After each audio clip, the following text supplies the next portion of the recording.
მედიცინაში სასწაულები ხდება? არ იყო ქრისტიანი, ორთოდოქსი, მოუნათლეთ იმ დღეს. ეხლა კარგად არის ეს ბავშვი.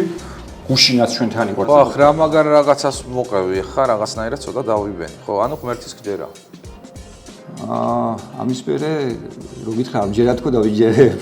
სიკვდილს როგორ უყურებ? საოპერაციო მაგიდაზე დარჩენილა შენთან პაციენტი. შენ ვერასდროს ვეღარ გაივლი, ალბათ ძალიან რთული სათქმელია, ხო და თუ გითხოვს. თქ ხდება მსგავს ოპერაციაზე. თუმცა მას სხვა გამოსავალი არ აქვს. მეც დავთანხმდებოდი, შენ არ დათანხმდებოდი? ნახე მეორე მხარეს. დათანხმდებოდი თუ არა? ძალიან უხეში შეკითხვა მინდა დაგისვა როგორც ნეიროქირურგს. შენ რო ასეთი რაღაც დაგემართოს. სიცოცხლეს ისურვებდი? რატო შეცდო?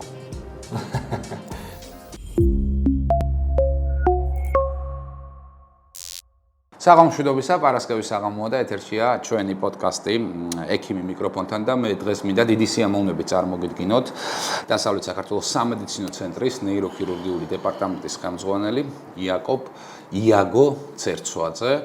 იაგო, მოგესალმები, დიდი მადლობა, რომ ჩამოხვედი დღეს ჩვენთან პოდკასტში მონაწილეობის მისაღებად. ვფიქრობ, რომ წინ ძალიან საინტერესო საუბარი გველის, მაგრამ პირველი შეკითხვა მინდა დაგვისვა ასეთი, აი ეს ცისფერი მთებიანი ტიან-შანის არ იყოს, ეს ორი სახელი საიდან გაჩნდა, იმიტომ რომ უკვე ყველა გიცნობს როგორც იაგოთი გესაუბრები ტელეფონზეც რო გირეკავ და ხო, ინტერნეტ სივრცის საძიებო ველში იაგო არ იძებნება და იძებნება იაკობი. სასიამოვნო არის ამ პოდკასტში ჩემი მონაწილეობა ჩემთვის.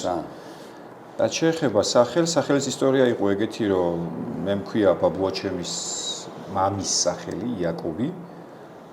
სკოლაში ქუთაისში ვსწავლობდი 9 კლასამდე და იქ მეძახდნენ იაგოს, სახლშიდაც რატომღაც იაგოს მეძახდნენ. და როდესაც 9 კლასიდან გადმოვედი თბილისში კოლეჯში, თბილისის სახელმწიფო უნივერსიტეტის ჰქონდა კოლეჯი.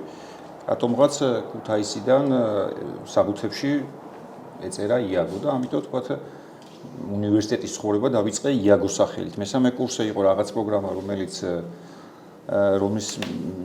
რომლის საშუალებითაც ვაპირებდით ამერიკაში წასვლას, რაღაცა თქვათ სამუშაო სამი თვით და სასწავლებლად. იქ აღმოაჩინეს, რომ რაღაც საბუთებში, ანუ პასპორტში და პირადობაში ვიყავი იაკობი, ატესტატში და სტუდენტის ბარათში ვიყავი იაგო. ამიტომ იქ იყო ეგეთი დილემა, რომ ერთ-ერთ სახელზე უნდა გადამეკეთებინა ყველაფერი, რადგან მოგეხსენებათ ამერიკის საერთაშორისო რამდენად მნიშვნელოვანია ერთი ასოც. ყველაზე მარტივი იყო, თქვათ, ყველაფრის გადაკეთება იაგოზე, ამიტომ გადავაკეთეთ ყველაფერი იაგოზე. აჰა, გასაგებია. ეხა როგორ უფრო კომფორტულად გრძნობ თავს, როცა იაკობ ესე მოგმართავენ თუ როცა იაგოს, აი რომელთან უფრო ადაპტირდი? ეხლა დღესაც არიან ვიღაცები, ბავშვობის მეგობრები იაგოს მეძახიან, მერე გაცნობილი ხალხი იაკობს. ანუ უფრო მეტად პაციენტისთვის ალბათ იაგოს მეძახის. აჰა, კეთილი და პატიოსანი. მეუღლე იაკობს მეძახის. მეუღლე იაკობს მეძახის, პაციენტები იაგოს, ხო? შეიძლება მეუღლეს იაკობი მოწოს სახელი. ეთყობა, ხო. ისე იაკობსა და იაგოს შორის ჩემი სხვადასხვა იაკობი ჯობია. მოდი მეც იაკობს დაგიძახებ. კარგი, იაკობ.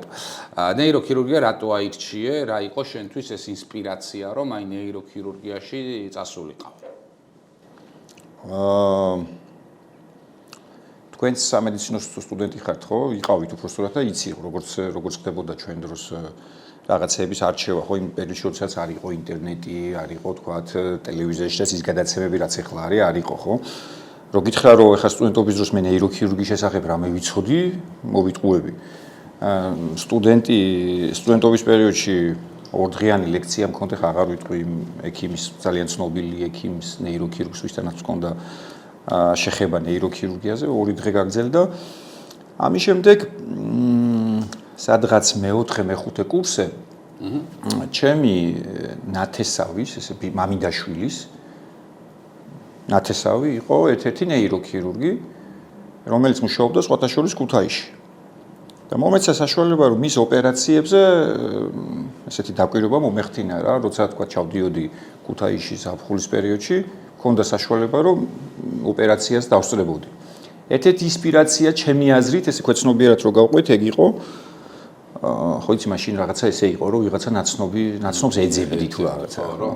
და თქვა ეს იყო ერთ-ერთი ინსპირაცია, რამაც განაპირობა, მე შემდეგ იმ კაცმა ძალიან დამეხმარა როცა რეზიდენტურაში ჩავაბარე რაღაცა თქვა დაგეხმარა რა რეკომენდაცია იქ თქვა ჩემი რეკომენდაციას ვაძლევ ამ ახაც აქტიური ნეიროქირურგია ეს ბატონი? კი, ისიც აქტიური ნეიროქირურგია შეგვიძლია თქვა ეს იყო დათო ბერძენიშვილი რომელიც თოდუაში მუშაობს ახლა თოდუას კლინიკაში ეს ქუთაისში მუშაობდა სანამ მე ანუ რომ არ ყოფილიყო ეს ბატონი დავითი შენ ნეიროქირურგი ალბათ არ გამოყვიდოთ შეიძლება თუმცა ხო ეგ არავინ არ ვიცით ახლა ერთ-ერთი მიზეზი ეს იყო ანუ პირველად ოპერაციაზე ნეიროქირურგიულ ოპერაციაზე მოხვდი პირველად ოპერაციაზე ნეიროქირურგზე მოხვდი ეს იყო სტუდენტობის დროს უფრო მეტად რეანიმაციაში მუშაობდი ეკთნათ რაღაცა უმცროს ექიმად 2006, 2007, 2008 წლებში რესპუბლიკურ სამავთყოფოში უფრო მეტად რეანიმაციასთან მქონდა შეხება. პირველი ნეიროქირურგიულ ოპერაციაზე მქონდა ამ ექიმთან. კეთილი. იაგო, იცი რა მინდა გითხო? მაინც იაგო დაგიძახე, კაი არა უშავს ხან იაკობს დაგიძახებ ხან იაკოს. რა მინდა გითხრა, იცი? ყველა ადამიანი მაინც ახლა ობიექტურად რო ვიყოთ, ჩამოსვლას ცდილობს რომ თბილისში დამკვიდრდეს, თბილისში წამოვიდეს ეს ქალაქებიდან ესია ხოლმე ხო უმეტესობა. შენ ჩამოსულიყავი თბილისში, სკოლა აქ დაამთავრე, მერე უნივერსიტეტის და ისევ დაბრუნდი ქუთაისში. აი, რატო დაბრუნდი ქუთაისში? რა, აი, ხო, ანუ იშვიათად ხდება ხოლმე, ხა რასაც ვუყურებ მე ჩემს ნასანაცნობოში პირიქით არის, რომ ყველა დედაქალაქში ჩავიდეს. ეგ ისტორია როგორი იყო? 2013 წლამდე ვიყავი თბილისში, 2008-ში ჩავაბარე რეზიდენტურაში თბილისში და 2013-ში დავამთავრე. რეზიდენტურის მესამე-მეოთხე კურსზე სკოლაც ხო თბილისში დაამთავრე. 9 კლასის მერე გადავედი კოლეჯში. ციბაძე იქნებოდა. ციბაძე ხო მე-10, მე-11 გავიარე კოლეჯში. რეზიდენტურის პერიოდში ხო ის რაც წარმოგვედგინა ეს ის არ იყო. მიუხედავად იმისა, რომ ძალიან კარგი მასწავლებლები იყო იქ და ძალიან ეხლა ყველასთან მეგობრული და პირადი ურთიერთობა მაქვს. მესამე-მეოთხე კურსზე მივხვდი, რომ ეს ის რეზიდენტურა არ იყო, თქვათ, რაც საშუალებას მომცემდა, ის გამეკეთებინა, ხო, რაც მე მქონდა დაგეგმილი. ამიტომ ვიყო, მე ვფიქრობდი, რომ სადღაც უნდა მომეძებნა, ერთი ვარიანტი მქონდა, რომ გერმანული სწავლა უნდა დამეწყო და გერმანიაში რეზიდენტურა მაშინ უფრო ხელმისაწვდომი იყო, თქვათ, მაშინ ამერიკაში USML-ის ჩაბარება ჩემ დროს იმ პერიოდში ძალიან ხო, ფაქტობრივად მე არავის არ ვიცნობდი ჩემს გარშემო ვინც USML-ი ჩააბარა და წავიდა, თუმცა ჩემს გარშემო ვიღაცები იყო, ვინც გერმანიაში წავიდა. ამიტომ ვფიქრობდი, რომ გერმანიაში წასვლა გადამეწყვიტა. ამ დროს გამოჩნდა რაღაცა გაცვლითი პროგრამა სახელმწიფო სამედიცინო უნივერსიტეტში, რომელიც გულისხმობდა, რომ სამი თვე უნდა წასულიყავი თურქეთში. მე და ჩემი მეგობარი გინეკოლოგი იყო, ის გინეკოლოგიაში, მე ნეიროქირურგიაში წავედით თურქეთის ერთ-ერთ კლინიკაში, საუნივერსიტეტო კლინიკაში. იქ ისე აღმოჩნდა, რომ მათ არ ყავდათ საკმარისი რეზიდენტი. რეზიდენტის ხო იცი რაც არის რეზიდენტი არის ესე ვთქვათ ექიმი, რომელიც 24 საათი არის კლინიკაში და ყველა შავ საქმეს ისაკეთებს.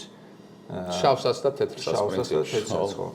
ამიტომ იმათვისაც ხელსაყრელი იყო, იმიტომ რომ მე ხელფას არ მიხდიდნენ და თქვათ, ჩემთვის ძალიან კარგი ადგილი იყო, რადგან წელიწადში ჰქონდა 2000-3000 ოპერაცია.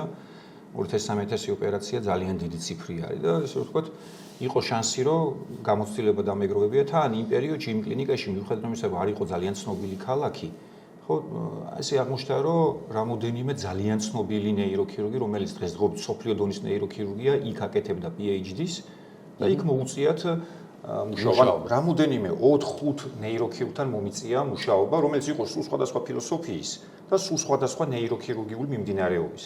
რამაც მართლაც გარდამტეხი როლი ითამაშა მაგ 2011-2012 წლებმა. 2 წელი დარჩი თურქეთში. 2 წელიწადი ვიყავი თურქეთში. გერმანული მაინც ისწავლე თუ არ ისწავლე? გერმანული არ ვიცი. ამის შემდეგ 2013 წელიწადია, მაინც ვფიქრობ, რომ გერმანიაში წახვედა. ხო, ან სადღაც რა, ანუ ვფიქრობ, რომ საქართველოში მუშაობას არ ვფიქრობ სიმართლე რო გითხრათ, ქუთაისში უკვე აღარ ცხოვრობდით, არც დედა ჩემი, არც მამა ჩემი, არც ესე ვთქვათ, ჩემი ოჯახის წევრები არავინ არ იყო.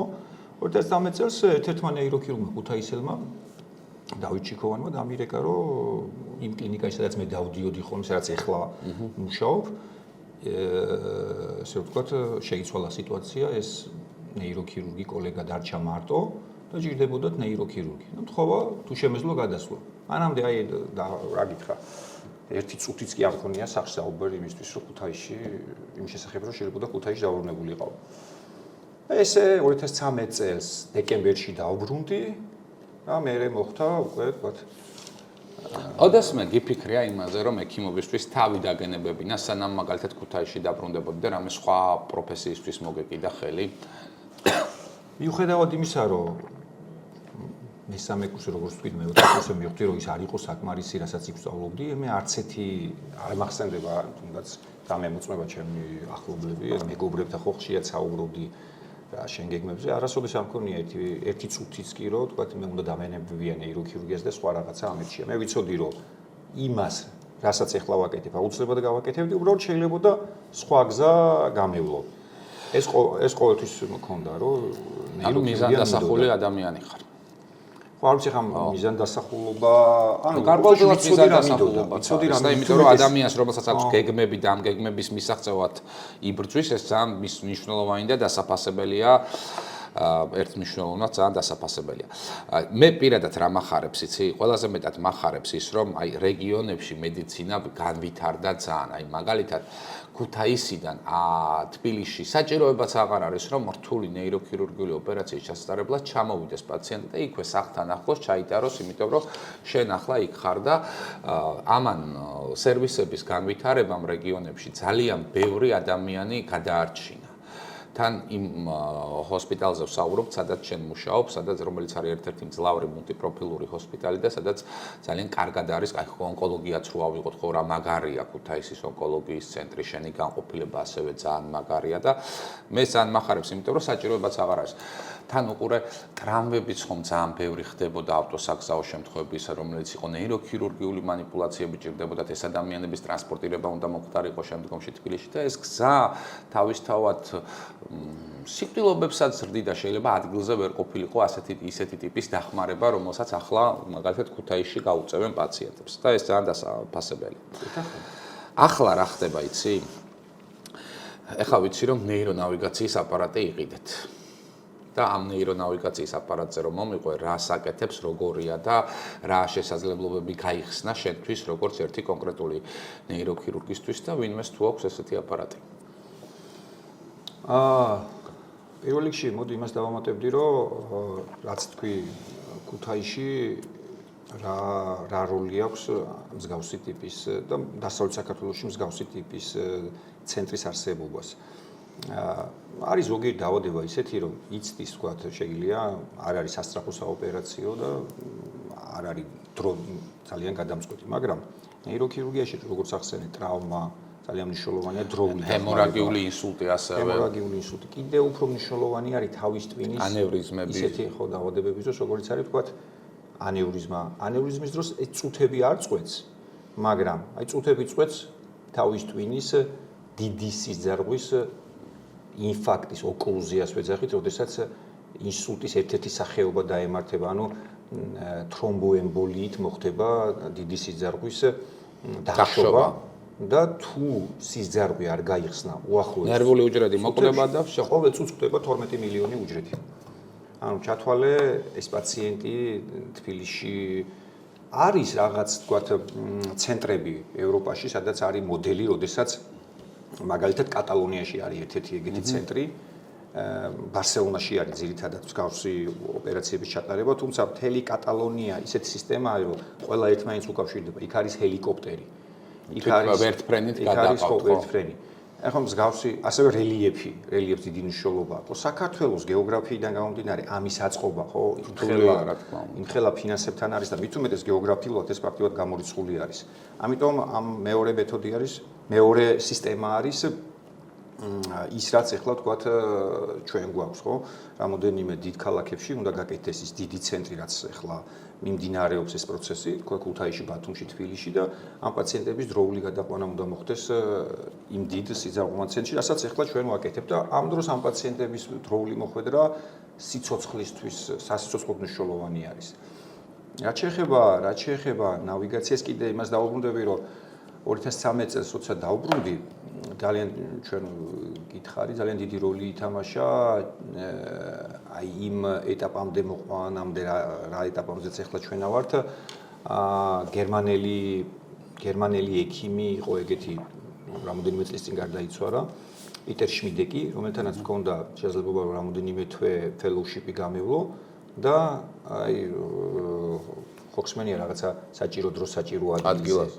მართლაც ეგ იყო ის შემთხვევა, რატო პენსიაზე გავიდა იმ წელს და მე რომ რაღაც თხოვე ერთით საუბრის დროს უარ შეგიძლიათ ქუთაისში ჩამოხვიდეთ და გაგვეხმაროთ ნეიროქირურგის აწყობაში და ერთი კვირა თხოვა რომ ერთი კვირა დავრუნდებოდი და მეტყოდა პასუხს და ერთ კვირაში მითხრა რომ მას შეეძლო ქუთაისში ჩამოსულიყო და ის ერთი წელიწად ნახევრის განმავლობაში ფაქტიურად ჩვენთან ერთად მუშაობდა და ის რაც ეხლა ხდება მე ვიტყოდი რომ პიტერის დამსახურება ძალიან მარტო პიტერის როლი არ არის, იქ ბევრი ნეიროქირურგი იყო და ბევრი ადამიანის როლი იყო, თუმცა ჩემს პირად განვითარებაში ძალიან დიდი როლი ითამაშა. იყავი მის დაკრძალვაზე?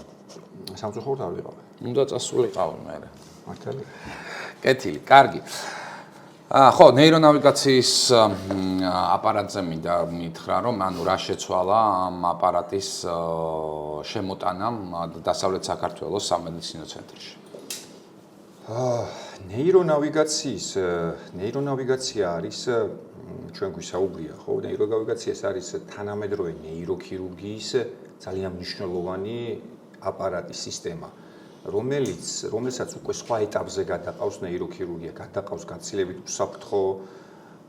უსაფრთხო ეტაპზე, გაცილებით უსაფრთხო ხდის ჩარევას, ასევე ბევრად უფრო ასე რომ ვთქვათ, შეგიძლია შედეგი განსაზღვრო, რა შედეგი შეგიძლია დაასრულო ესა თუ ის ოპერაცია, თუმცა მსგავსი ტიპის ქვეყნისთვის იმ განვითარების ქვეყნისთვის ხო ჩვენ ვართ upper middle income ხო რა ქვია, ასე ვთქვათ, საშუალოზე ცოტა მაღალი განვითარების ქვეყანა. ხო ამ რიგში რა ქვეყნებიც არის, რა ეკონომიური განვითარება ჩვენთან არის დღეს, რთული არის მსგავსი სისტემების დანერგვა. ძალიან რთული არის. ხო და მე უამრავი მაგალითად არ მოყვები რომელი კონკრეტულად არ დავწუხარ. საქართველოში მარტო თქვენ გაქვთ? არ არის მარტო ჩვენთან. არის კავკასიის მედიცინის ცენტრში, ასევე არის რამოდენიმე კლინიკაში, მაგრამ აქ არის რაღაც დეტალები კიდე. მარტივად რო შევადარო, ხო, iPhone-ი, ხო არა მითხრა რომ კი მაქვს iPhone-ი, მაგრამ მქონდეს iPhone 13. ანუ iPhone 13-ს არ აქვს ის შესაძლებლობები, რაც აქვს iPhone. ხო, შენი რომელი iPhone სულ ბოლო? ხო, iPhone ბოლო არის. ხო, ანუ ეგეთი არავის არ აქვს. ეხლა ამ ეტაპზე ეს არის კავკასიის მედიცინის ცენტრში და ჩვენთან, მაგრამ კიდე მნიშვნელობა აქვს ყველა პროგრამა არის თუ არა გახსნილი. დატვირთული, ხო, არის თუ არა გახსნილი. იქ ნახეთ, ნავიგაცია კარგავს როლს ხერხემლის ქირურგიაში მაგალითად. შეიძლება შენ თქვა რომ ნავიგაცია მაქვს მარკეტინგულად ეს თქვა გამართო ისე რომ ნავიგაცია გაქვს, მაგრამ არ ქონდეს ინტრაოპერაციული გამოსახულებითი სისტემა, ანუ ინტრაოპერაციული რომელიც თავისთავად რო ჩატვირთო ძალიან ძვირი ღირს მომწოდებლისგან, ალბათ ლიცენზია უნდა აიღო და რაღაც პერიოდი მუშაობა. ერთი ის რომ სოფტვეა ჭირდება, რომ ეს ნავიგაცია დაუკავშირდეს იმას, ანუ რას ნიშნავს? ნახეთ, როცა პაციენტს საოპერაციო მაგიდაზე დააწვენ, ხო, ანატომია იცვლება. მით უმეტეს ხერხემლის ოპერაციაზე, ხერხემალი ძალიან მობილური ორგანოა, რაც არ უნდა მყარად დააფიქსიროს, როცა გახსნი თქვა და მიდგომას დააპირებ, ის მოძრაობს. ამიტომ იქ ცდომილების ალბათობა ძალიან მაღალია. ის სურათები, რაც ოპერაციამდე დაგეგმარებისთვის გამოიყენე, ინტრაოპერაციულად არ გამოგადგება. მილიმეტრი, 2 მილიმეტრი, 3 მილიმეტრი, 3 მილიმეტრი ზოგჯერ ის ხვრელი, სადაც ეს იმპლანტი უნდა მოათავსოს, სულ არის. ამიტომ უკვე შემოდის ინტრაოპერაციული რაღაცა გამოსახულებითი სისტემის როლი. ეს არის მაგალითად კომპიუტერული ტომოგრაფია. აი ეს მიმართულება ჯერჯერობით საქართველოში არ ყოფილა. ანუ რას ნიშნავს? სრული რობოტული, სრული ნავიგაციული მიმართულება. ოპერაციის მსვლელობის დროს რეალურ გარემოში გააკეთებ სურათს და ამის იმპორტირებას გააკეთებ უკვე ნავიგაციაში და ეს ერთის მხრივ რას ამცირებს? ეს ამცირებს შემდგომი ინვალიდობის ხარისხს ბუნებრივია გამოსავალს და გაცილებით მარტივ ხდის ოპერაციას. რამოდენიმე დატვირთვა აქვს ამას. პირველი ეს არის, რა თქმა უნდა, ჩვენთვის ყველაზე მნიშვნელოვანი პაციენტის უსაფრთხოება, ხო? უსაფრთხო ხდის. თუ მაგალითად ნავიგაციის გარეშე იყო 80% სიზუსტე, 99%-ია სიზუსტე ამით. მეორე ეს არის აკადემიური მიზნებისთვის. მაგალითად, რას ნიშნავს აკადემიური? ჩვენთან საუნივერსიტეტო კლინიკის ტიპის კლინიკა აქვს, ახალგაზრდა რეზიდენტები. ახალგაზრდა ექიმისთვის გაცილებით მარტივია რთული ოპერაციის გაკეთება უკვე ამ ყველაფრით. და მოგეხსენებათ ახალგაზრდა ექიმმა გაცილებით მარტივად იცის აი იმ ტექნოლოგიების თქვათ ათვისებას უფრო მარტივად შეუულია და მისთვის თუ მაგალითად freehand ტექნიკას ვეძახდით, როცა ამ ყველაფრის გარეშე აკეთებდი და ანატომიურ ცოდნაზე იყო დამოკიდებული ქირურგიული ჩარევა. შენ რომ უსაფრთხოებისთვის მიგეღწია, ძალიან დიდი სწავლის მრუდი უნდა გაგევლო. იქ თქვათ რაღაცა ვიღაც სადღაც უნდა წასულიყავი ფელოუშიპზე, გამოცდილება დაგეგმებია, ნელ-ნელა გაგერთულებია ოპერაცია, მაგრამ ეხლა ახალგაზრდა შეუძლია ძალიან რთული ოპერაციის გაკეთება მარტივად.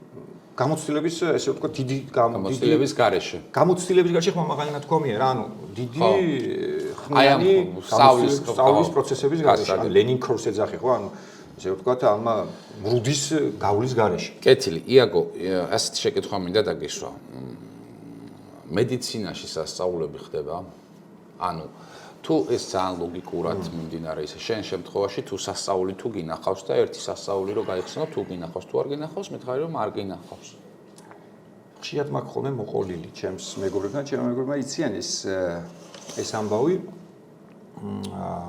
რა თქმა უნდა, მედიცინაში სასწაულები იშვიათად ხდება და ყოველთვის არასდროს არ უნდა იყოს სასწაულის მოლოდინში, ხო? ყოველთვის მაშინ არის წარმატებული ქირურგია, როცა დაგეგმილი არის და იცი რა შეიძლება მოყვეს გართულება და თქვათ გამოსავალიც წინასწარ გაქვს და ოპერაციის მსვლელობის დროს არ ფიქრობ, მოდი ახლა ოპერაციას დავიწყებ და მე რაც გამოჩნდება ისე გავაკეთებ. ესე თუ მიუდგები, რა თქმა უნდა, წარუმატებელი იქნება. რაც შეეხება სასწაულებს მეც ესე სკეპტიკულად უყურებდი რაღაცა მაგ სასწაულებს, მაგრამ ერთი მაგალითი შემიძლია მოგიყვე. იყო ერთი ბავშვი, რომელიც ჩვენთან რახან ეს კლინიკა არის დიდი ცენტრი, ბავშვთა ცენტრი რეგიონში, ბავშვთა ნეიროქირურგიული პაციენტები ხვდებიან. კონტინგენტით შენიღებ, ხო? კი, ეს არის თქვათ თანდაყოლილი რაღაცა ნეიროქირურგიული პათოლოგიებით, ხო? ეს არის თქვათ რაღაცა ანომალია, თავის ტვინის განუვითარებლობა, ხერხემლის განუვითარებლობა. ერთ-ერთი ეგეთი ხშირი ნეიროქირურგიული თანდაყოლილი მალფორმაცია, ანუ ანომალია არის სპინა ბიფიდას ვეძახით, როდესაც ზურგის ტვინი და ხერხემალი არის განუვითარებელი, ზურგის ტვინი გადმოსული არის კანის მთლიანობა დარღვეულია და ეს ნერვული სტრუქტურები უკვე თქვათ ვიზუალიზაციაც ხდება, გარეთ არის გამოსული, იქ თქვათ კომბინირებულია ეს დაავადება, ხშირად არის ხერხემლის დეფორმაცია, გულის პრობლემა, თავის ტვინის პრობლემა, ჰიდროცეფალია, ანუ მძიმე კონტინგენტი არის, მძიმე ბავშვები არის. რახან ჩვენთან არის ბავშვთა ახალშობილთა რეანიმაცია და ნეიროქირურგია, მსგავსი პაციენტები დასავლეთ საქართველოში რაც ხდებოდა ჩვენთან მოყავდათ. ეს იყო ახალი დაწყებული მქონდა ქუთაისში მუშაობა 2014 წელი იყო, როცა ერთ-ერთი ეგეთი მძიმე ბავშვი ბათუმიდან გადმოიყვანეს სპინა ბიფიდა, მაგრამ სპინა ბიფიდაც არის და სპინა ბიფიდაც არის, იქ არის ზომას გააჩნია, ზომა გიქმნის პრობლემას, იმიტომ რომ კანკოშა ქსოვილები ამ ბავშვს არ აქვს. და მისი მოდელირება ზოგჯერ თუ ეს დიდი დეფექტი არის, ხშირად პლასტიკური ქირურგიის დახმარება და ძალიან რთული ერთის თუ შეიძლება მარტივი იყოს რაღაცა ქირურგიულად, მაგრამ კარგი შედეგის მიღწევა ძალიან რთული არის. იყო ეგეთი ახალშობილი ბათუმიდან, თუ არ ვცდები, ხულოს ერთ-ერთი სოფლიდან. ეხაც ამაკ ამბობს და ურთიერთობა და რატომ მოგიყვები. მქონდა დიდი სპინა ბიფიდა, ჰიდროცეფალია, თანდაყოლილი პათოლოგიები, გაუკეთეთ ოპერაცია და ოპერაციის მერე მქონდა გართულება. ანუ ლიქორიას ვეძახით, როდესაც თავზრუგტვინის სითხის გადმოჟონვა ხდება.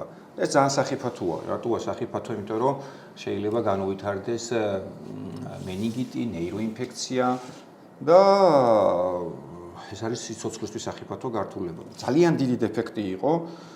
ყველანაირად შევეცადეთ, რომ თქვათ ეს აგვიდგინა, მე შევეცადეთ, რომ მეორეთაც მოდელირება გაგვეკეთებია აი ამ დაზიანების უბნის.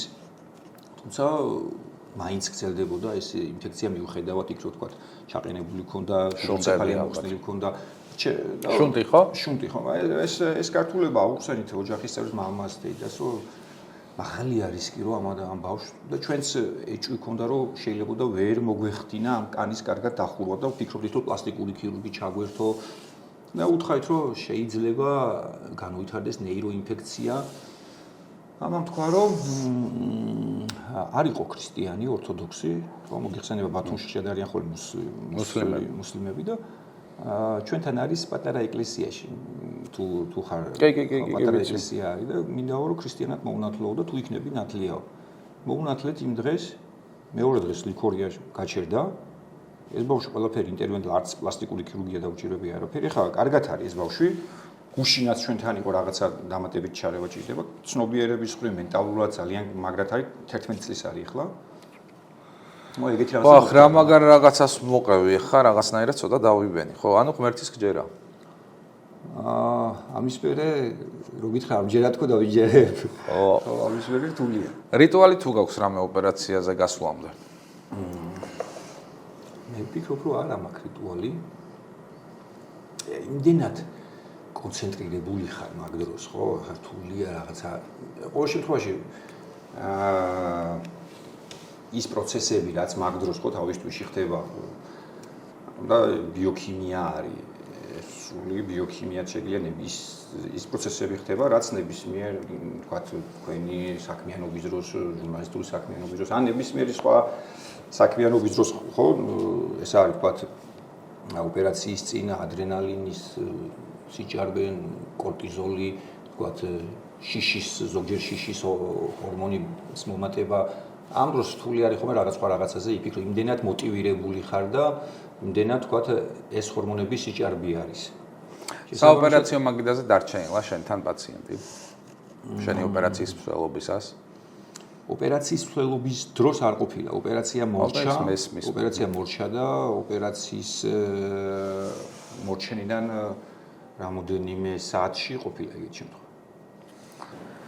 ადამიანები, როდესაც ცხოვრობთ, ვეცნობით სხვა ადამიანებს, რაღაცა ტიპის გამოცდილებებს მუდმივად ვიღებთ ხოლმე, ხო? ანუ შეიძლება სრულებით უცნობი ადამიანისგან მიიღო რაღაცა გამოცდილება, ხო?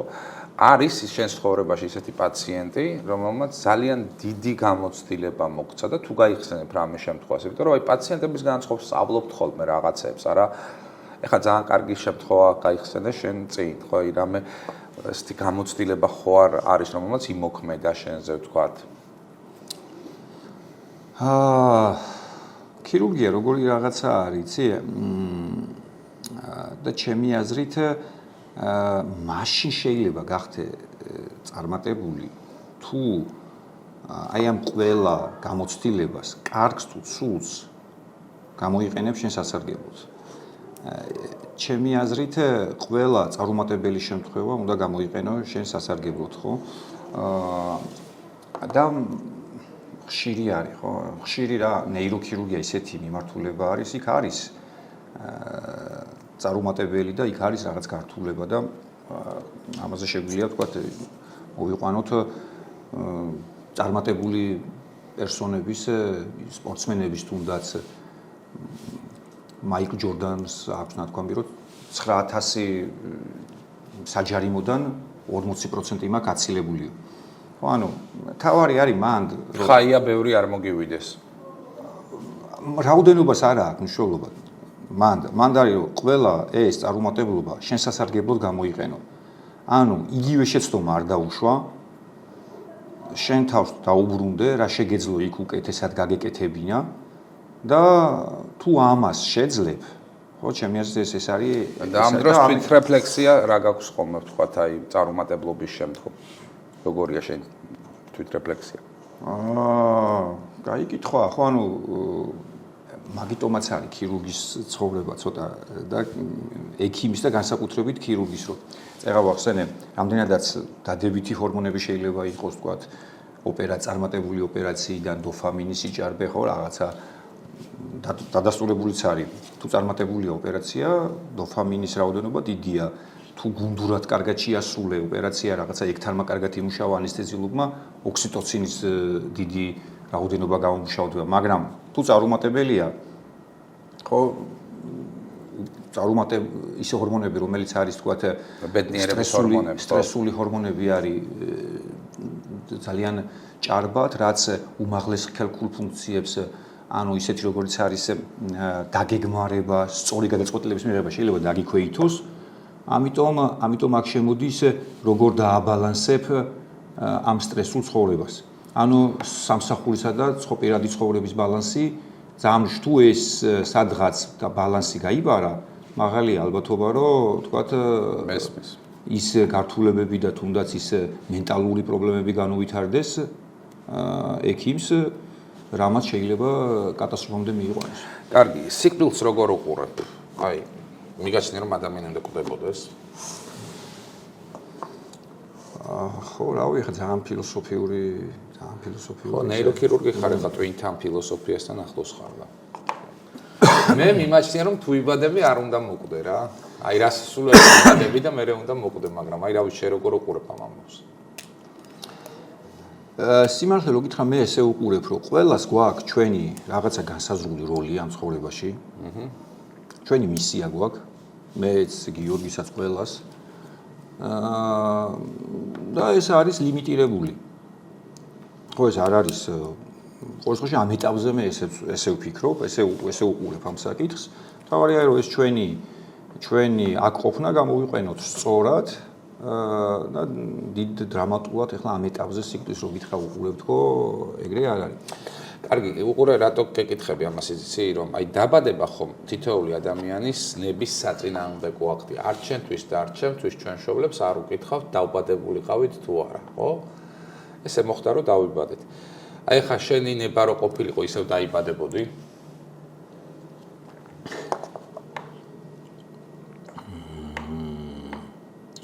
რავი, ალბათ კი.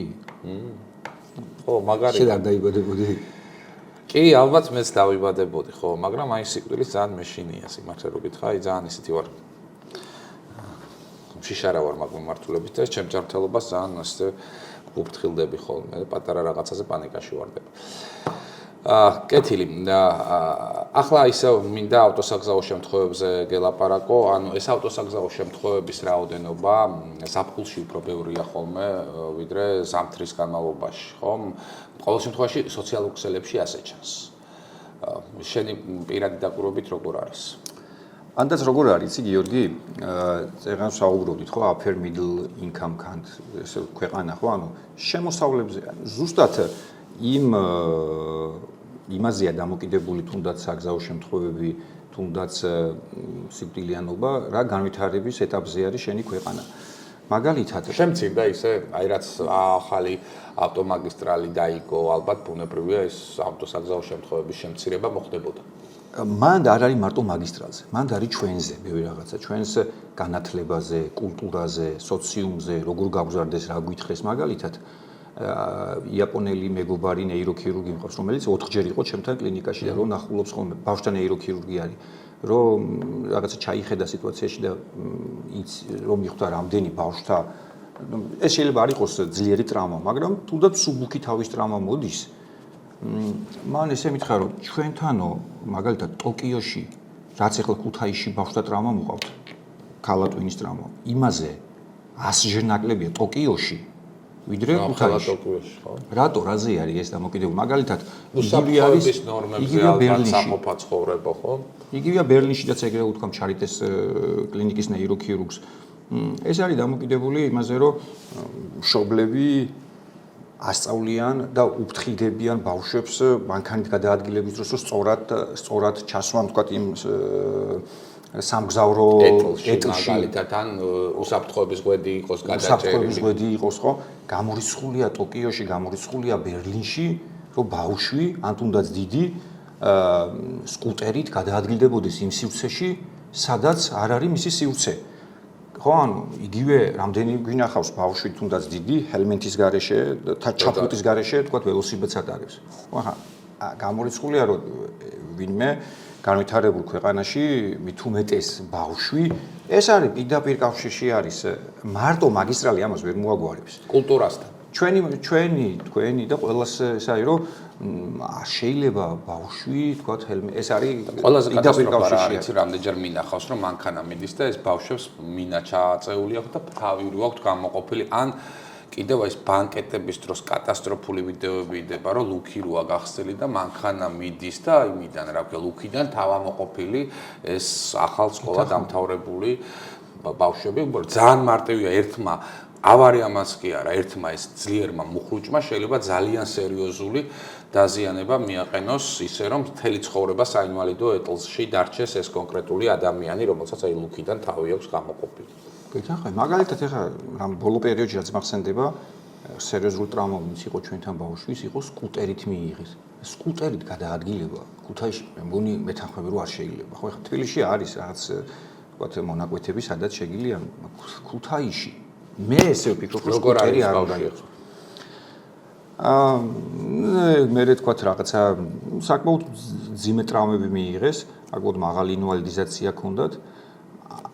ანუ ჩემი აზრით არ ვიცი ხა ვისი ჩვენი ყველას როლი არის ამაში რომ ვთქვათ ხო ჩვენი ოჯახის წევრი ანუ არ ვიცი შვილი იმ სივრცეში სადაც არ შეიძლება გამორიცხული ხო იქ სადაც არ არის ამის სივრცე მით უმეტეს ჩაფხუტის გარეშე ხო თუნდაც ხო მაგრამ ბოლომდე კონტროლსაც შეიძლება გაგექცეს რა მე შეიძლება დამემართო შენ შეიძლება რაღაცა შეიძლება გაგვექცეს შვილებთან მიმართებით ხო და ხო რაც არ უნდა ეუბნებოდე უსაფრთხოების იმას ასწავლით და შეიძლება მეც მომსვლია პირადად რომ აი მაგალითად ხო ხო და ეგ არის ჩვენს განვითარებაზე დამოკიდებული 20 წლის წინ ვისწავლეთ ღვედის გაგულეთ როგორ ვაპროტესტებდით გახსოვს ხო რომ რატომ უნდა შევიკრათ ღვედი ხო ეგ არის პირდაპირ კავშირში ტრაუმის რაოდენობა რაც რო განვითარებულია ქვეყანა და ქვეყნის განვითარება პირდაპირ ადამიანების ცნობიერების ამაღლებასთან არის დაკავშირებული რა თქმა უნდა ეს თუ კარგად მახსოვს ეხა ბოლო ის იყო 2024-25 წელს ჰელსინკში საგზაო ტრაუმის შედეგად სიკვდილიანობა იყო 0 გამაგარია. საქართველოში თორსები არის 400-500. წელიწადში, ხო? წელიწადში. ხო, საშინელება ეს ავტოსაბზაო. ხო, ანუ ეს არის ყველაფრის თქმელი არის რა. ყველაზე მეტად აი რა არის რომელი დაავადება ალბათ აი ვთქვათ რომ ჩამოშევადაროთ ხო მაგალითად ხერხემალის პროტრუზია ვთქვათ სადაც საოპერაციოა ხერხემალი არის მაგალითად ვისაუბრეთ იშემიური ინსულტი ვისაუბრეთ ჰემორაგიული ინსულტი და ვისაუბრეთ ავტოსაგზაო შემთხვევებზე ხო აი რომელი უფრო მეტად არ გიყვარს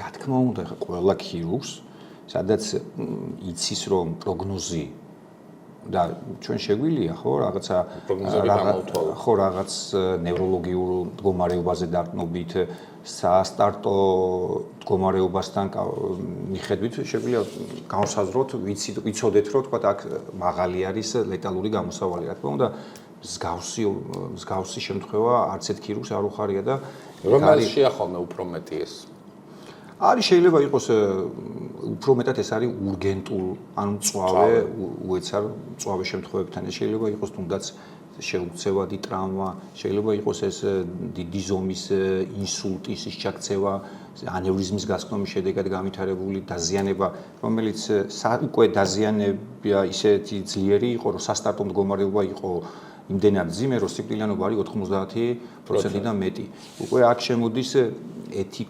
ეთიკო-სამართლებრივი საკითხები გააკეთო თუ არა ამ პაციენტთან ოპერაცია როცა იცი რომ შედეგი უმეტესად თქვათ ის არის ცუდი არის ხო აქ ესეც დამოკიდებული არის იმ კონკრეტული სოციუმზე, კულტურაზე, განვითარებაზე, კონკრეტულ გაიდლაინზე ხო თუმცა არც ერთ ქვეყანაში მსგავსი პაციენტი არ არის არც ერთი ექიმს არ უხარია ხო არც ერთი არ უხარია მაგრამ ესე ვთქვათ ეს კიდე უფრო მეტად ისეთია რა ქონია კომუნიკაცია პაციენტთან რომელსაც იმდან ძიმე ნევროლოგიური დეფიციტი ქონია, თქვა, ან ტრაუმის გამო, ან ნეიროქირურგიული ოპერაციის გამო, რომ ახსნა განმარტება დაგჭირვებია, რომ ის ვერასდროს ვერ გაივლიდა, მაგალითად, ვერასდროს ვერ ილაპარაკებდა, ვერასდროს ვერ გაამოძრავებდა ხელს მიუხედავად რეაბილიტაციას და როგორ ახდენ ხოლმე ასეთი ტიპის კომუნიკაციებს, რას ეუბნები პაციენტს, რომ იცი რა, შენ ვერასდროს ვეღარ გაივლი, ალბათ ძალიან რთული სათქმელია, ხო, და თუ გითხოვს.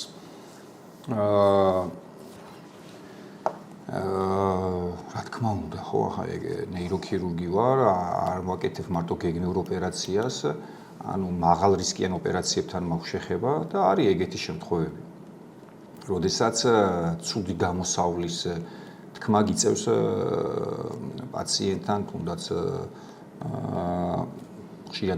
ხშირად რა, ანუ არის ესეც ჩვენს განვითარებაზე, ჩემი აზრით, ჩვენი განვითარების დონიდან არის განპირობებული საფხულის პერიოდში კისრის ტრაუმა, როდესაც როდესაც აუზში ან არ ვიცი ზღვაზე თავით გადახტება ხოლმე წელიწადში შეიძლება იყოს ეგეთი 5-10 შემთხვევა ჩემთან, როდესაც კისრის რთული დაზიანება აქვს და ზურგის ტვინის სული წვეტა აქვს იმ დონეზე და იცი რომ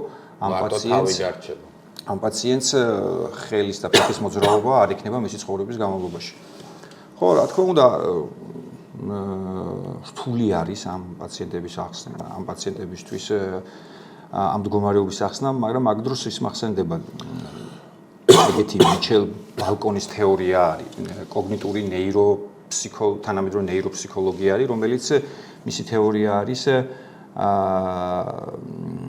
the self in another, ანუ რას გულისხმობს ადამიანს სხვა ადამიანის ქმედებაზე, ემოციებზე დაკვირვების დროს ადამიანში ხდება მირორი, სარკისებრი ეფექტი აქვს. იგივე ცვლილებებს განიცდის თავის ტვინის ნეირონები, რაც ის და ამიტომ მას უადვილდება თავის წარმოქმნა, თქვათ, შევიდეს იმ ადამიანის, ხო, ესე ვთქვათ, წარმოიდგინოს ის განცდა, რასაც ის განიცდის. ამას ვეძახით ჩვენ ემპათიას, ხო, თანაგრძნობას. ანუ ადამიანს ეს ბუნებრივად ამ თეორიიდან გამომდინარე, ეს აქვს და სხვათა შორის ერთ-ერთი ესეთი მოწინააღმდეგე, ანუ ერთ-ერთი ეთიკური კომისიის კრიტიკული მხარე, როდესაც AI-ის ინტეგრაცია მოხდა, ხო, ვიცით ხო, თანამედროვე ნეიროქირურგიაში ახლა კიდევ უფრო აქტუალურია ტესლას, თქვათ, ნეიროლინკის. მე ვფიქრობ, რომ მომდევნო 10 წლებში ჩვენ რაღაც ფანტასტიკის სფეროებს მივახცევთ ამ ხელოვნური ინტელექტის დახმარებით, ზოგადად მედიცინაში და ნეიროქირურგიაში. ეგრე არის და ეხლაც უკვე 5 პაციენტი ჩართულია, თუ გინდა მე ვთქვა, მაგასაც შევეხოთ და ანუ ამ AI-ის ჩართვამ ნეიროქირურგიაში საფრთხე შეუქმნა იმას, რომ შეიძლება და ჩვენი აზრები და ქმედება, ჩვენი აზრები და ქმედებები, ესე რომ ვთქვათ, დაჩქარდეს და ემპათია და თანაგრძნობა შემცირდეს და უფრო მეტად რობოტიზირებული გახდეს, დაირღვეს პაციენტის ავტონომია, ანუ პირადი სივრცე,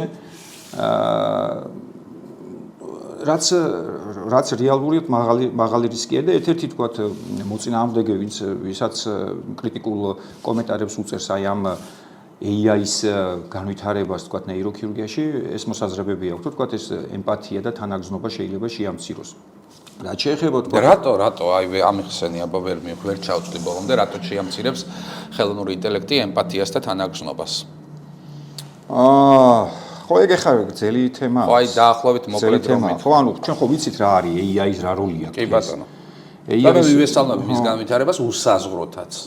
ხო არის, თუმცა ეგრე არ არის. ხო იქ ხშირად მიდის ახლა და სხვათა შორის ახლა ვიყავი ერთი თვის წინ სერბეთში მსოფლიო კონგრესი იყო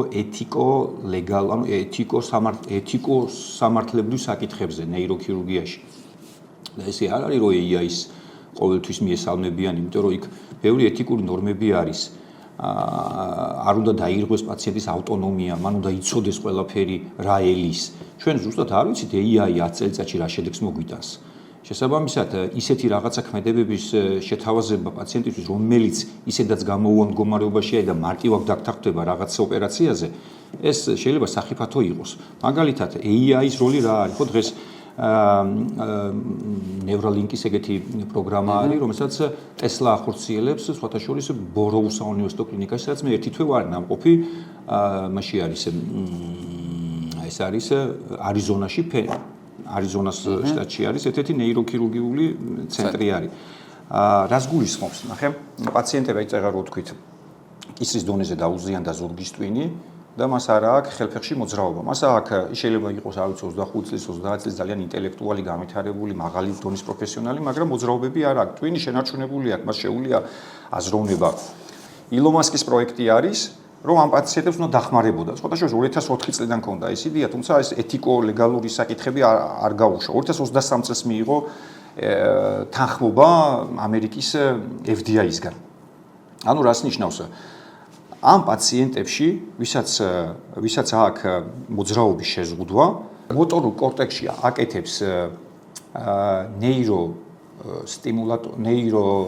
ელექტროდის იმპლანტაციას, რომელიც უკავშირდება wireless-ის საშუალებით თავის ტვინის კომპიუტერის ინტერფეისს. ანუ რა ხდება? აზროვნება მაგალითად ამ პაციენტს შეუძლია აზროვნების წარმოქმნილი ნეირული აქტივობები wireless-ით დაუკავშიროს კომპიუტერის ინტერფეისს და ნებისმიერ მოწყობილობას, ეს იქნება თქვა კომპიუტერი, არ ვიცი, პლანშეტი. რა არის ამაში ცუდი მე? ხო და აი ჯერ მივალ მაგამდე. ანუ დღესდღეობით 5 პაციენტია ჩართული, ამ პაციენტმა შეძლო მისი ფიქრებით ჭადრაკის თამაში და ანუ აზრები და ქმედებები დააკავშირა ერთმანეთთან. მსგავსი პაციენტი, როდესაც არის ამ ცუდ სიტუაციაში, ხო მარტივად აქ ხდება მსგავს ოპერაციაზე, თუმცა მას სხვა გამოსავალი არ აქვს. თუმცა მეც დავთანხმდებოდი, შენ არ დათანხმდებოდი? ნახე, მეორე მხარეს დათანხმდებოდი თუ არა? არ ვიცი, შეიძლება, ხო, აბა მეტი გამოსავალი თუ არა, თუმცა ჩვენ ხო ექიმები ვართ და უნდა ვიცოდეთ 10 წლის მერე რა მოხდება. და მეორე მხარეს რა ხდება? შეიძლება თქვა ამან დაჭირდეს, მაგალითად ერთ პაციენტს დაჭირდა რევიზია, რადგან თავის ტვინი მაინც პულსირებს და თქვა ამ მოძრაობის გამო გადაინაცვლა იმპლანტმა და რეოპერაცია დაჭირდა. ანუ ეს პაციენტი შეიძლება მარტივად დათანხმდეს იმ ოპერაციას, რომელიც თქვა შეიძლება რამოდენიმე წელიწადში რაღაც გართულებთან იყოს კავშირში. გასაგებია, მაგრამ ამაზე მეტი რაღაც უნდა გართულდეს ადამიანი მარტო თავი როა და მაგრამ შემდეგი ეტაპი შეიძლება იყოს და რაზეც ეს ეთიკური კომისია მსჯელობს, შესაძლებელი ეს ხო ამაზე არ ჩერდება. ეს ხო ეს ერთი დაწყებითი ეტაპია, შეიძლება აზრებების და ქმედების კონტროლამდეც მივიდეს, თქვათ ამის განვითარება. ანუ აზრების გაკონტროლება მოახდინო რაღაცა, თქვათ რაღაც კომპიუტერული ინტერფეისი. მე ვფიქრობ, რომ ეგ მოხდება აუცილებლად და ოდესღაც და that's okay. არა, მე კი ავიძახი, რომ ცუდია. აქ არის უბრალოდ ეს ეთიკური საკითხები და ეს ასე ვთქვათ, კრიტიკული მხარე ამას ძალიან უხეში შეკითხვა მინდა დაგისვა, როგორც ნეიროქირურგს. საუბრობდით ხო ხერხემლის ისეთ ტიპის დაზიანებაზე, როდესაც მაგალითად ზურგის ტვინი კისრის არიდან საერთოდ იხლიჩება შუაზე და გაწყვეტილია.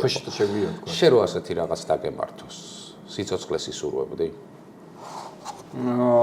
რატო შეცდო? ადამიანს ყველა სიტუაციაში აქვს ჩემი აზრით გადარჩენის ინსტინქტი. ხო, დამითანხმები ალბათ რაღაცები ყველა ყოფილი ვართ ისეთ სიტუაციაში, როცა არ წარმოგვიდგინა. მაგრამ ყველა სიტუაციიდან ვფიქრობთ, რომ მეტნაკლებად შეუძლია მას ადაპტირება, თუ მისი მენტალურად ის ძლიერი არის, შეუძლია ამ უჩვეულო გარემოში გადარჩენის ინსტინქტი ჩართოს და დაიწყოს გადარჩენაზე ფიქრი. რაღაცა ბევრი რაღაცეები შემოდის, იქ ოჯახი, შვილი, ხო, რთულია მაგ კითხვაზე პასუხისგაცემა გააჩნია იმ სიტუაციაში შენს მენტალურ მდგომარეობას. რამდენად ისწორადაც გაიქცია თავის ფში დარეგებას. ხო, ანუ რთული არის ახლა მაგის წარმოქმნა ჩემთვისაც და ყველასთვის, მაგრამ ერთმნიშვნელოვანი პასუხია, ეხლა ამ წუთას არ მაქვს, თუმცა ყველა სიტუაციაში გაქვს გადარჩენის ინსტინქტი. და შეიძლება მედიცინაც ისე განვითარდეს, რომ თუნდაც მოხდეს აი ამ გაწყვეტილი ხო, შეიძლება ეგეც განვითარდეს და ისედაც ფსიქიატრიაშიც არის ხო ცნობილი, რომ ადამიანს ნორმალურ ჯანმრთელ ფსიქიატრულ ანუ მენტალურად ჯანმრთელ ადამიანს არ შეუძლია თავის ზიანის მიყენება, ელემენტარულად რაღაც ნებისმიერ ნაკაწის გაკეთებაც არ შეუძლია თავის თავზე. თუ ის ჯანმრთელია მენტალურად, ამიტომ ჯანმრთელობა არსებობს ორი სახის. ერთი არის მენტალური და ფიზიკური. ხო, ახლა თუ მენტალურად ეს არის რთული. ერთმნიშვნელოვნად შენ ხარ ძალიან საინტერესო ადამიანი და ძალიან ბევრს ვისაუბრებდი შენთან. ერთი პოდკასტი კიდევ მინდა მე, უბრალოდ ხა ამ ფორმატში არ გვაძლევს საშუალებას, მე ერთხელ კიდევ ვთხოვ რომ იყო ჩემი პოდკასტის სტუმარი. ბოლო შეკითხვით მინდა მოგმართო. შენი დარგი მედიცინაში არის ის დარგი, რომელიც არის ძალიან სწრაფად განვითარებადი დარგი. აი არსებობს რამდენიმე დარგი მედიცინაში, რომელიც ძალიან სწრაფად ვითარდება, ხომ? ინფექციურ სნეულებებში ხდებით სწრაფ განვითარებას, ახალი მედიკამენტების გამოსვლით, ხომ? ასევე ონკოლოგიაშიც, ხომ? რაღაცა არის, რაღაცა მუდმივად იცვლება და ასევეა ნეიროქირურგიაშიც. და ვთქვათ, აი ხო ხა ამასინად მიყვებოდი შენ რომ 2015 წლამდე ინსულტის მართვის აბსოლუტურად სხვა გაიდლაინი იყო ის შემეული ინსულტების და 2015 წლისიდან ის რაც აკრძალული იყო პირიქით ოქროს სტანდარტად შემოიღეს. რისი იმედი გაქვს შენ რომ ეს განვითარების პიკი რა იქნება ნეიროქირურგიაში?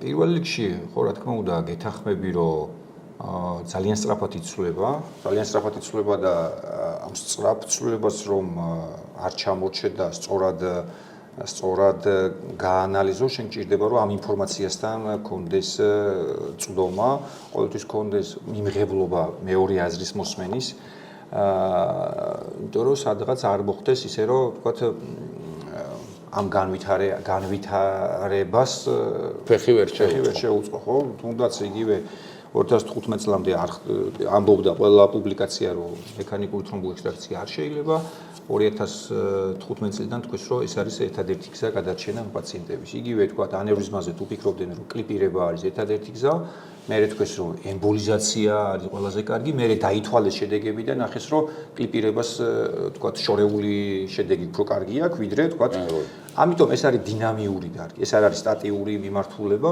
ამიტომ არის ჩემი აზრით საინტერესო ხო ქირურგიის და საერთოდ მედიცინა ხო ეს არ არის ერთი ესეთი ერთხელ ისწავლი და მორჩა ესე არ არის, უნდა ისწავლო და ძალიან რთულია. რთულია. მომავალში ალბათ განვითარებული მსოფლიო უფრო მე რასაც უყურებ ახლა და აი ამ ის ლიდერები რომელთა ხელში არის ეს ტექნიკურ მეცნიერული მიმართულებები და ფულიც მათ ხელში არის უფრო მეტად დებენ თანხას იმ მიმართულებით რომ პრევენცია მოხდეს აი ამ დაავადებების იქნება რაიმე საშუალებით თავიდან აიცილონ თუნდაც ანევრიზმის განვითარება, სიმსივნის განვითარება, ეს იქნება თქვა გენეტიკური, ეს არის უფრო პოპულარული მიმართულების შემოსი და მომავალში. გასაგებია, მე მეგონია რომ ოდესღაც შეიძლება ტვინის ტრანსპლანტაციაც მოხდეს. ღეროვანი უჯრედების თქვა რაღაცა, თუმცა ეგ უფრო ალბათ ეგ 200 წლის მერე ეხლა არ დგას ესე ტრანსპლანტაცია არის იგივე თქვა რაც ეხლა AI-ის კეთდება ამ ელექტროდის იმპლანტირება ჩათვალე რომ ეგ არის ტრანსპლანტაცია. შედი დარგი ძალიან გავს ფანტასტიკის სფეროს, იმიტომ რომ აი ვისაც ფანტასტიკური ჟანრის მოთხრობების საკითხვა უყვარს, ხომ? აი ნეიროქირურგიის კომპონენტები ძალიან ხშირად გამოიყენება ხოლმე ფანტასტიკის სფეროში. შეიძლება 10 წლის წინ ყოფილიყო ეგეთი ფანტასტიკური იყო ეგეთი ფილმები ხო გახსოვს რომელიც დღეს კეთდება რა ოპერაციაც კეთდება ის იყო 10 წლის წინ სადღაც 500-600 წლის უკან ფრინავი ხალიჩა იყო და ეხლა შეიძლება დოკუმენტური ფილმი გახდეს, ხო? მე გისურვებ რომ ესეთი ფანტასტიკები რეალობაში ახდეს და ეს ფანტასტიკები მე ვფიქრობ რომ ბევრ ადამიანს შვებას მისცემს. კიდევ ერთხელ ჩემი დიდი პატივისცემა მინდა გამოხატო შენ და მართლა ძალიან საინტერესოდ მოსაუბრი ადამიანი ხარ და მაღალია შენი ემოციური ინტელექტი და ყოველთვის მიხარია შენთან საუბარი. ხოლმე დიდი მადლობა რომ იყავი ჩვენი გადაცემის სტუმარი. რთულად მოსაფიქრებელი იქნება ამ პოდკასტის სახელი და ერთად მოვიფიქროთ რა დავარქვათ ამ ამბავს, ხო? და დავემშვიდობოთ ჩვენს მაყურებელს. მე ერთი კვირით გემშვიდობებით. დიდი მადლობა რომ გვიყურებთ და აუცილებელია რომ გთხოვთ რომ გამოიწეროთ ჩვენი YouTube-ის არხი, დაგვალაიქოთ, ეს ძალიან დიდი мотиваციაა ჩვენთვის რომ წინ ახალ-ახალი საინტერესო ექიმები გაგაცნოთ ხოლმე, რომელთან მისვლის არჩევაშიც ვფიქრობ მათი საუბრიდან გამომდინარე ჩვენ გეხმარებით ერთი კვირით გემშვიდობებით, ეს იყო პოდკასტი ექიმი მიკროფონთან.